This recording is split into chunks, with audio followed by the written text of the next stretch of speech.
Master minds commerce చదవాలనుకునే 10th inter విద్యార్థుల తొలి ఎంపిక.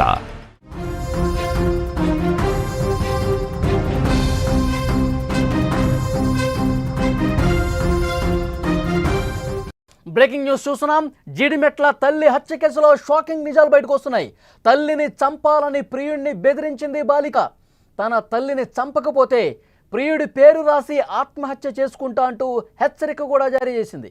బాలిక పట్టుబట్టడంతోనే అంజలిని దారుణంగా శివ హత్య చేశాడని సమాచారం వస్తోంది. సోదరుడితో కలిసి అంజలిని శివ హత్య చేశాడు. మొదటిసారి దాడిలో అంజలి చనిపోలేదు. కొన ప్రాణం ఇంకా ఉండటంతోనే మళ్ళొకసారి శివకి ఫోన్ చేసింది. నువ్వు మళ్ళీ రా, ఇంకా మా అమ్మ కొన ఊపిరితో కొట్టుమిట్టాడుతుంది, ఇంకా చావలేదు, చంపాల్సిందే అంటూ మళ్ళీ రెండోసారి పిలిపించుకుని మరి శివతో దాడి చేసినటువంటి పరిస్థితి. ఈ సంచలన విషయాలు ఇప్పుడే వెలుగులోకి వస్తున్నాయి.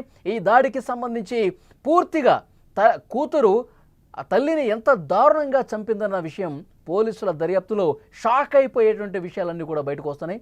ముఖ్యంగా ముందుగా కొట్టినప్పుడు అంజలి చనిపోలేదు, అది తెలుసుకున్నటువంటి ఇంకా కాళ్ళు చేతులు ఊపడం గమనించినటువంటి కూతురు వెంటనే ఆ ప్రియుడు శివకి ఫోన్ చేసింది. మా అమ్మ ఇంకా చనిపోలేదు, నువ్వు మళ్ళీ ఇంటికి రా, ఇంటికి వచ్చి మళ్ళీ ఇంకొకసారి దాడి చేసి ఇంకేదైనా బలమైన ఆయుధంతో కొట్టి మా అమ్మని చంపేయి అని ఆ కూతురు చెప్పిందంటే ఎంత దారుణమైనటువంటి పరిస్థితులు ఉన్నాయో చాలా స్పష్టంగా ఇక్కడ అర్థమవుతుంది. దేశవ్యాప్తంగా కూడా ఇప్పుడు సంచలనం సృష్టించింది ఈ కేసు. జీడిమెట్ల తల్లి అంజలి హత్య కేసులో విస్తుపోయే నిజాలు బయటకు వస్తున్నాయి. ప్రేమకు అడ్డుగా ఉన్న తల్లిని చంపాలని బాలిక పట్టుబట్టడంతోనే ప్రియుడు అంజలిని హత్య చేసినట్టుగా తెలుస్తోంది. నువ్వు వచ్చి మా అమ్మను చంపు, లేదంటే నీ పేరు రాసి నేను సూసైడ్ చేసుకుంటా అంటూ లిటరల్గా శివ అనే ప్రియుడిని బెదిరించింది. దీంతో ఆ యువకుడు తన తమ్ముడు యశ్వంత్తో కలిసి వచ్చాడు, అంజలిని చంపేశాడు. మొదట దాడి చేసి చనిపోయిందని శివ యశ్వంత్ అక్కడి నుంచి వెళ్ళిపోయారు. అయితే కొన ప్రాణం ఉండటంతో మళ్ళీ ఆ బాలిక శివకి ఫోన్ చేసింది, ఇంటికి పిలిచింది. వాళ్ళు ఇంకా బలమైనటువంటి ఆయుధంతో సుత్తితో కొట్టి ప్రాణం తీసిన పరిస్థితుంది. ఈ విషయాన్ని అంజలి చిన్న కుమార్తె వెల్లడించింది.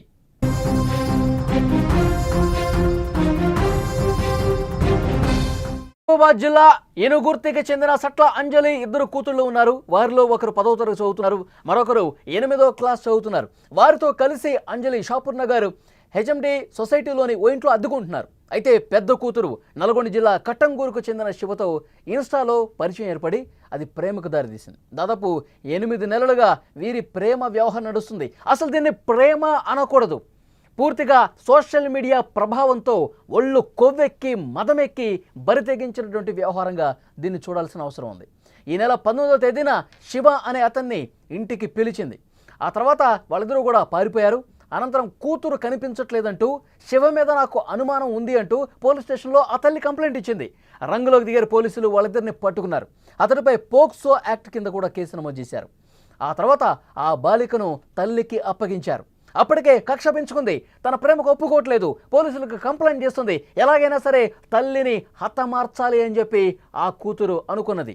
శివను వదిలేసి బుద్ధిగా చదువుకో అని చెప్పి అన్నటువంటి మంచిగా తన బాగు కోసం, తన కెరీర్ కోసం, తన జీవితం బాగుండాలని చెప్పి తల్లి కోరుకుంది. కానీ ఎక్కడో కూడా తల్లి మాటలు కూతురు బుర్రకెక్కలేదు. తన ప్రేమకు తల్లి అడ్డు వస్తుందని, ఎలాగైనా ఆమె అడ్డు తొలగించుకోవాలని, హతమార్చాలని కూతురు డిసైడ్ అయిపోయింది. ఇలా తల్లిపై కోపం పెంచుకున్న ఆ కూతురు ప్లాన్ వేసింది, తన తల్లిని హైదరాబాద్ వచ్చి చంపాలని తన ప్రియుడు శివను కోరినటువంటి పరిస్థితి ఉంది. అక్కడ ఇంటికి సంబంధించినటువంటి దృశ్యం కూడా మనం స్క్రీన్ మీద చూస్తున్నాం. ఎక్కడైతే అంజలిని దారుణంగా చంపేశారో ఆ ఇంటికి సంబంధించిన దృశ్యం ఇక్కడ స్క్రీన్ మీద మీరు చూడొచ్చు. భద్రయ్య నిలయం, ఈ ఫ్లాట్ నెంబరు కూడా మనకు కనిపిస్తోంది. అదే ఇంట్లో ముందుగా అంజలి పూజ చేసుకుంటూ ఉంటే తన తల్లి పూజలో నిమగ్నమైపోయింది. ఇదే సరైన సమయం, శివ రా, వచ్చి దాడి చేయి, మా అమ్మని చంపేసేయి అని ప్రేరేపించింది. ముందుగా వెనకడుగు వేశాడు. తల్లిని చంపడం అంటే కొంచెం ఇబ్బందిగా అనిపించింది అతనికి. ఇది కరెక్ట్ కాదని చెప్పి వారించే ప్రయత్నం చేశాడు. నువ్వు చంపుతావా లేదా, లేదంటే నేను సూసైడ్ చేసుకుంటా, నేను చచ్చిపోతా, నీ పేరు రాస్తా సూసైడ్ లెటర్లు అంటూ లిటరల్గా ఆ శివను కూడా బెదిరించింది కూతురు. తర్వాత ఆ బాలిక మరింత ఒత్తిడి చేయటంతో ఇక చేసేదేమీ లేక తన సోదరుడితో యశ్వంత్తో కలిసి శివ వచ్చాడు. తల్లి అంజలి పూజ చేసుకుంటున్న సమయంలో వెనకాల నుంచి వచ్చి ఫాట్మని కొట్టాడు, తల మీద కొట్టాడు. ఇంకా శరీరంలో పదునైనటువంటి వస్తువులతో దాడి చేసే ప్రయత్నం చేశారు. అప్పటికే తీవ్ర గాయాలతో ఉన్నటువంటి అంజలి విగతజీవిగా పడిపోయింది. ఇక చనిపోయింది అనుకుని నిర్ధారించుకుని వాళ్ళు వెళ్ళిపోయారు. కొద్దిసేపటికే కాళ్ళు చేతులు కదలటం ప్రారంభించింది అంజలి. దీన్ని గమనించినటువంటి బాలిక వెంటనే ఫోన్ చేసింది, శివకి ఫోన్ చేసింది, వాళ్ళ బ్రదర్కి ఫోన్ చేసింది. మీరు మళ్ళీ రండి, కొన ఊపిరితో కొట్టుమిట్టాడుతోంది, కొన ఊపిరి ఉంది, ఇంకా ప్రాణం ఉంది, ఇంకా చనిపోలేదు, మళ్ళొకసారి రండి, మీకు చంపడం కూడా చేతగాని దద్దమ్మలు అంటూ ఫోన్లో బెదిరించినట్టుగా తెలుస్తుంది. మళ్ళొకసారి వాళ్ళు వచ్చారు. ఈసారి బలమైనటువంటి సుత్తితో తల మీద కొట్టి, ముఖం మీద కొట్టి, ముక్కు మీద కొట్టి కొట్టి కొట్టి తల్లిని దారుణాతి దారుణంగా చంపేసినటువంటి పరిస్థితి ఉంది. పోలీసులు ఈ విషయాలన్నీ కూడా దర్యాప్తులో తెలుసుకున్నారు. ఇంత దారుణంగా ఇన్ని రోజుల పాటు తనని కని పెంచినటువంటి కూతురే తల్లిని ఇంత దారుణంగా చంపించిందంటే అసలు ఈ సమాజం ఎటుపోతుందో కూడా అర్థం కాని పరిస్థితుంది. ప్రేమ మోజులో అసలు కళ్ళు నెత్తికెక్కి కండ కావరంతో ఈ విధంగా ప్రవర్తిస్తున్నటువంటి మనుషులు సమాజంలో ఉన్నారు. ఈ మధ్యకాలంలో చాలా దారుణాలు మనం చూస్తూ ఉన్నాం. పెళ్లి చేసుకున్న తర్వాత భర్తని రోజుల వ్యవధిలోనే ప్రియుడి మోజులో పడి సుపారీ గ్యాంగ్తో చంపించినటువంటి ఘటనలు మనం చూస్తూ ఉన్నాం. అసలు ప్రేమ పేరుతో పెళ్లి కాకముందు కూడా చాలామంది ఈ విధంగా చంపించినటువంటి సుపారీ గ్యాంగ్తో మాట్లాడుకుని వాళ్ళకి డబ్బులు ఇచ్చి చంపించిన ఘటనలు ఉన్నాయి. పెళ్ళైన తర్వాత చంపేస్తున్నారు. ఈ విధంగా ప్రేమ మోజు, ఇది సోషల్ మీడియా ప్రభావం అని చెప్పాలి. ఫోన్లు చూసి ఇన్స్టాలో ఎవడెవడో ముక్కు మొహం తెలియనోడికి అట్రాక్ట్ అయిపోయి వాళ్ళ మోజులో పడిపోయి కన్న వాళ్ళని కడతీరుస్తున్నటువంటి ఘటనలు మనకు కనిపిస్తూ ఉన్నాయి.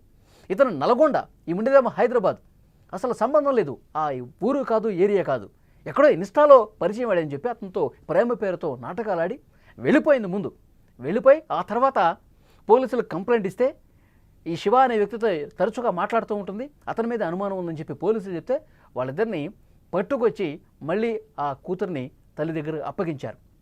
నా ప్రేమకు ఒప్పుకోవట్లేదు, అడుగడుగున అడ్డుపడుతోంది, ఇవన్నీ బంద్ చేసేయి, నువ్వు మంచిగా చదువుకో, ఇప్పుడు 10వ తరగతి చదువుతున్నావు, నెక్స్ట్ ఇంటర్ డిగ్రీ నువ్వు మంచిగా చదువుకోవాలి, మంచిగా నువ్వు జీవితంలో స్థిరపడాలని చెప్పినటువంటి మాటలే పాపమైపోయినటువంటి పరిస్థితి.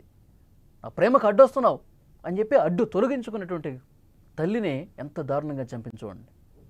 శివ అనే వ్యక్తి అతని సోదరుని కూడా ఇంటికి పిలిపించుకుని మరి వెనక నుంచి దాడి చేసి కన్న తల్లినే చంపించిందంటే ఆ కూతురు ఎంత ఆమె మనసు, ఆమె మైండ్ ఎంత కలుషితం అయిపోయిందో చాలా స్పష్టంగా ఈ ఉదంతం చూస్తే అర్థమవుతుంది. పోలీసులు ఇంకా ఇన్వెస్టిగేట్ చేస్తూ ఉన్నారు. ఆ మృతురాలి అక్క ఏం మాట్లాడారో ఒక్కసారి మనం విందాం. అది ఇక్కడ అందరు అందరితో మంచిగానే ఉంటది. దాని బిడ్డకు ఇన్స్టాగ్రామ్ లో శివ అనేటోడు పరిచయం అయిందంట. అది ఒక 5 days కింద లేచిపోయింది. పోలీస్ స్టేషన్ లో కంప్లైంట్ ఇచ్చిందంట. పోలీస్ స్టేషన్ లో కంప్లైంట్ ఇస్తే సార్ వాళ్ళు వెళ్ళి అబ్బాయిని తీసుకొచ్చి అమ్మాయిని తీసుకొచ్చిల్లంట. నా బిడ్డ 3 రోజుల నుంచి వాడింట్లో ఉంది, నా బిడ్డకి ఏమన్నా అయింది ఒకసారి టెస్ట్ చేయండి సార్ అంటే కోర్టు తీర్పు వస్తుంది, ఇవాళ చెక్ చేపిద్దామని చెప్పి సార్ మంగళవారం పెడదామని సీఏ గారు అన్నారంట. అక్కడ నుంచి దాన్ని ఇంటికి తీసుకొని వచ్చింది. మరి వాళ్ళని నెట్ఫ్లిక్స్ పెట్టిలో నాకు తెలియదు సార్, వాళ్ళ లోపలనే ఉండే, వాడు ఎట్లా బయటకు వచ్చిందో తెలియదు. మా అమ్మ ఇంట్లో పూజ చేస్తాను రమ్మని బిడ్డ పిలిచిందంట. వెనకాలకెళ్ళి చెల్లె పూజ చేస్తాంట, వెనకాలకెళ్ళి తన చున్ని తీసుకొచ్చే వెనకాలకెళ్ళి వేసి బుద్ధి చంపేసింది సార్. చంపిన తర్వాత నా చెల్లె చావలేదంట, కొనుక్కుతో కొట్టుకుంటా అంటే మళ్ళీ పిలిచిందంట. వాడు పోయిన తర్వాత రా మా అమ్మ చచ్చిపోలేదు, చంపేసినాక మన ఇద్దరం వెళ్ళిపోతాం రమ్మంటే వాడు మళ్ళీ వచ్చి సుత్తే కొట్టే సుత్తతోని కంతలు ముక్కులు కొట్టి ఇవన్నీ గట్టిగా బిచికేసి ఇట్లా ఊరేసి కడుపులంతా గుద్దేసి చంపేసి సార్. కళావతి నగర్ లో కళాశారదలో జాబ్ చేస్తుంది. ఆమె మహిళా మండలిలో పనిచేస్తుంది. సాకలైలమ్మ మన్వరాలని ఆమె ఉద్యమాలు చేస్తుంది. మందకృష్ణ మాదిగతో కూడా ఆమె మందకృష్ణ మాదిగ దాంట్లో కూడా ఎస్సీ మైనార్టీ అధ్యక్షురాలు సార్. ఆమె దళం పెద్దది సార్, ఆమె సాగు చిన్నది సార్.